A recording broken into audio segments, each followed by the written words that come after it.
Bueno, voy a platicarles un poquito, muy brevemente, de pues qué es esto de la polinización y por qué es importante para la salud de los ecosistemas. Bueno, la polinización es un proceso mediante el cual las plantas se reproducen. Las plantas, la reproducción sexual de las plantas no se puede dar si no se pueden transportar los gametos masculinos de una planta a las partes femeninas de otra. Y más del 90% de las plantas con flor requieren un polinizador para poder reproducirse sexualmente. Hay más de 200,000 especies de animales que polinizan y muchas especies de plantas requieren forzosamente tener polinización animal. La polinización es necesaria, entonces, entre otras cosas, para producir los frutos que nos comemos. Sin la polinización, sin los polinizadores, no podríamos tener nosotros todos estos frutos que venden en los mercados, no podríamos obtener de ellos las vitaminas, los minerales y las proteínas vegetales que obtenemos de ellos en nuestra dieta. Los cultivos son muy importantes. Muchos de estos frutos que tenemos aquí en los mercados son cultivados. El hombre los cultiva de manera voluntaria. Y en muchos casos estos cultivos, para que se pueda llevar a cabo la reproducción sexual de esta planta que queremos reproducir, se requiere al polinizador. Y el polinizador, para sobrevivir, requiere los nutrimientos que la planta le está ofreciendo, néctar, polen. Hay una le brinda por hacer la labor de llevar sus gametos de una planta a otra. Entonces es una relación mutualista, es benéfica para las dos partes, pero hay que tener en cuenta que no nada más existen el polinizador y la planta en el mundo, sino que el polinizador además tiene que sobrevivir más años que la planta y entonces requiere otras cosas para sobrevivir. Y enfrenta diferentes amenazas por parte del humano. Entonces, bueno, los humanos somos especialistas en amenazar todo lo que nos rodea y una de las cosas que amenazamos o hemos amenazado es la existencia de los polinizadores.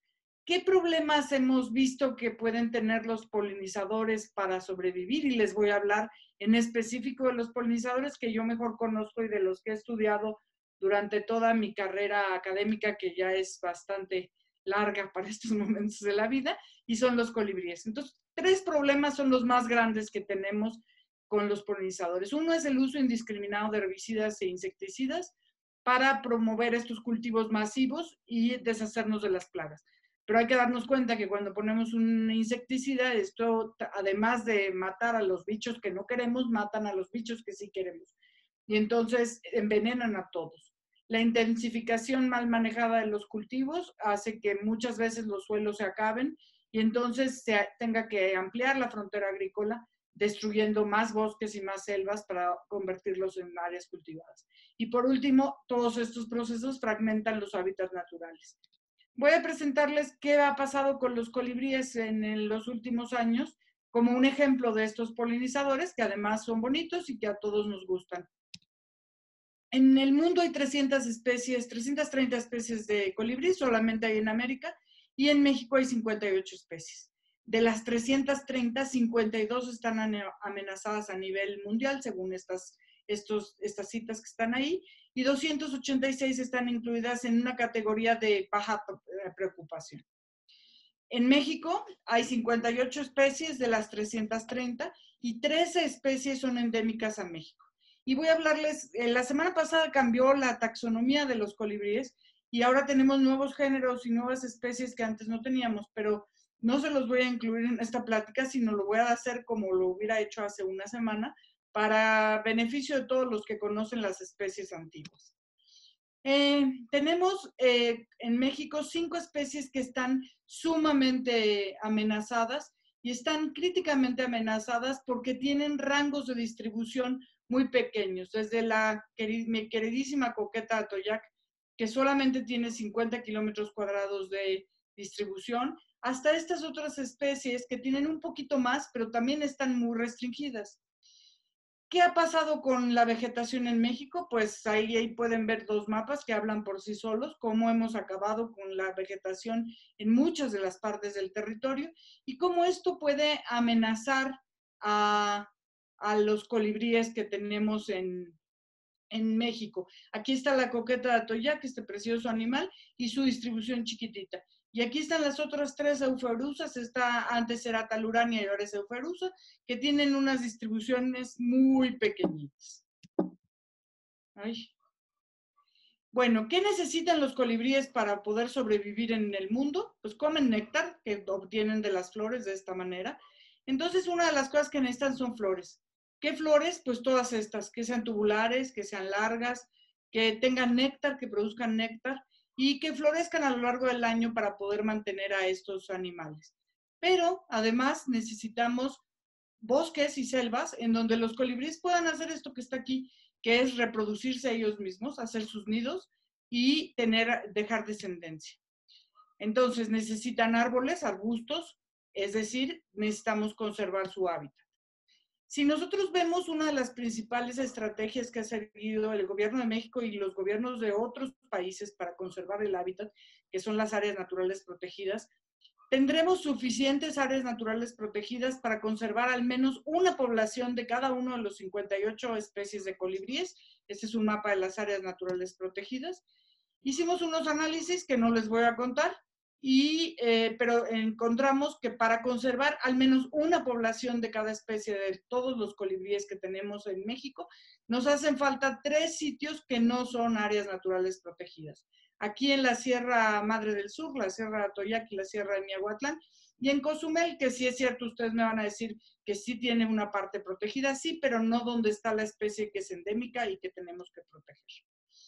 Tenemos todas estas áreas desprotegidas donde están aquí, de todas estas especies que son endémicas.